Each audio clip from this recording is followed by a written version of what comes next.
Hey everybody, it's me, Sweet Like this. Does anybody find it hard, you know, live with people who are hard of hearing or that? Well, I'm hard of hearing, so I'm gonna speak about my experience. Well, people have so many ways to listen.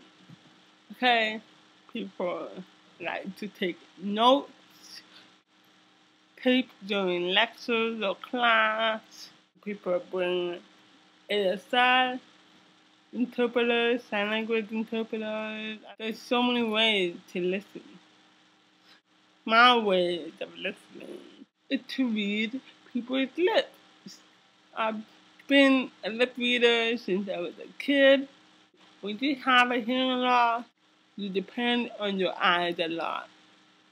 And so, when anybody is talking to me, they always must face me. Sometimes it's fun, like to read people's lips and know exactly what they're talking about. Wicked in it.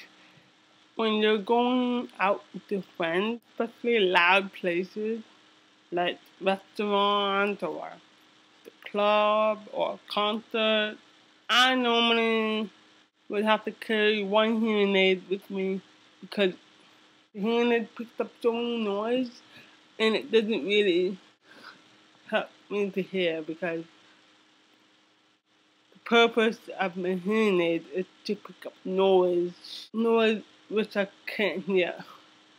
So if you're in a loud place, restaurant, concert, or club, it picks up a lot of noise. And so when I'm with my friends and they're talking, and then to add on top of that, you hear noises picked up from your hearing aid, and it can be really overwhelming. And for some, you can have a headache at the end of the night. The pressure of using your eyes in order to listen, and especially those who don't know ASI, American Sign Language.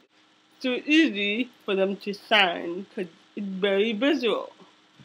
But when you're hard of hearing, when you're trying to depend on your hearing and depend on your eyes to really live in a noisy environment, can be really difficult. So, for me, I take off my hearing aid. I wear one because it helped me balance the noise and the music as well. And what's around me, what's near me. So if my friends are talking, I make sure I focus on their lips and I make sure I understand what I'm hearing.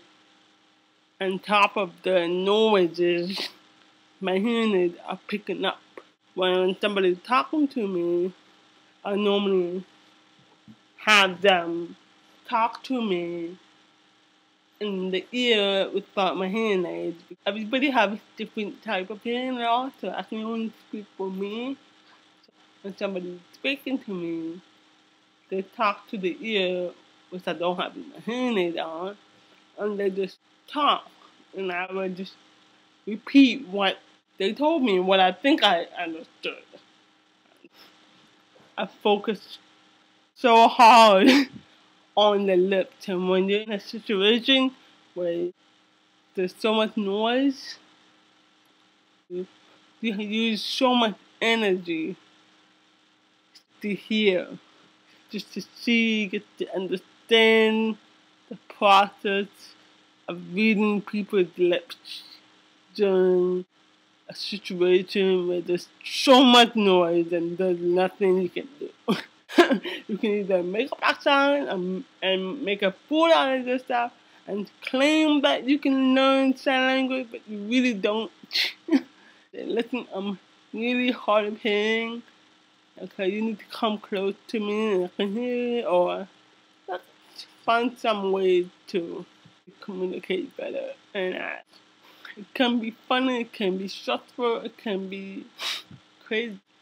But I know certain things. When you go into a club You know that there's gonna be some talking going on, or you know you're strictly going to a club to party, and you're not really there to communicate.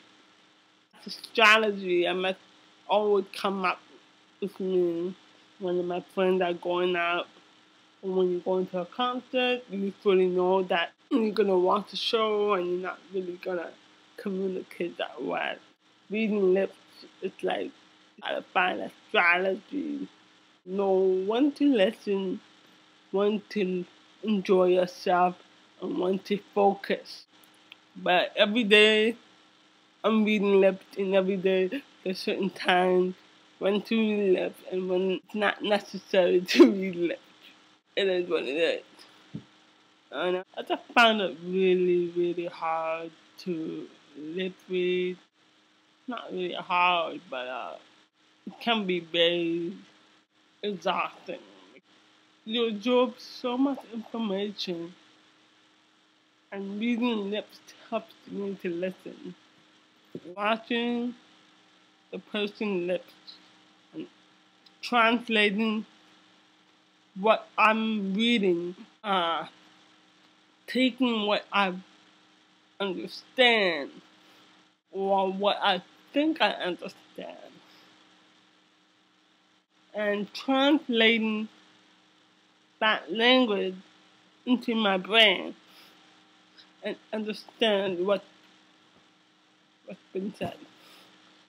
The fun side of it, and there's a hard work side of it. It's so demanding. It's like you need to pay attention. It doesn't matter where you are, especially when you're in a situation where your driver is instructor talking to you and like you're trying to focus and you can't really look at the driver because you're driving, you know, and you got professor teaching in class and telling you what to do for your exams. In order to listen, I gotta focus. In order to focus, I gotta keep my eyes open and alert. And for me to understand, I gotta watch you. And talking about getting an interpreter, getting a sign language interpreter, and let them do the work for me. And I'm not talking about getting a note taker and I gotta sit back and relax. Sure. No. And if I'm not seeing you, if you're facing behind me and talking to me, that's ridiculous.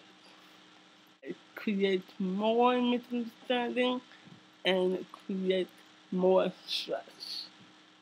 No, there's time when you have a good day, people are facing you and they're communicating so well, but at the same time, your eyes are tired. The whole day passed by, you don't realize how much energy you're taking from these eyes in order to listen. The whole day passed by and you're wondering, what did I do that was so crazy, that made me so exhausted to listen? Especially hard of hearing people or deaf, you know? So when I realized my eyes were too many lips, too many days, you know what I'm saying? One day reading like 100 people's lips. And like the whole day passed by and it's like you wanted to go to bed so badly because the eyes are really tired. Oh, you can't go to bed because you don't want to be rude and be like, hey, I love to hang out with you, but my eyes are really tired and like I want to go up to bed. I'm just saying, it's a lot of work to eat. Anyway, totally random, but there's so many ways to listen. I mean, It's different. You know what I mean? I mean, it is what it is. Anyways, I'm gonna go. But thanks for watching.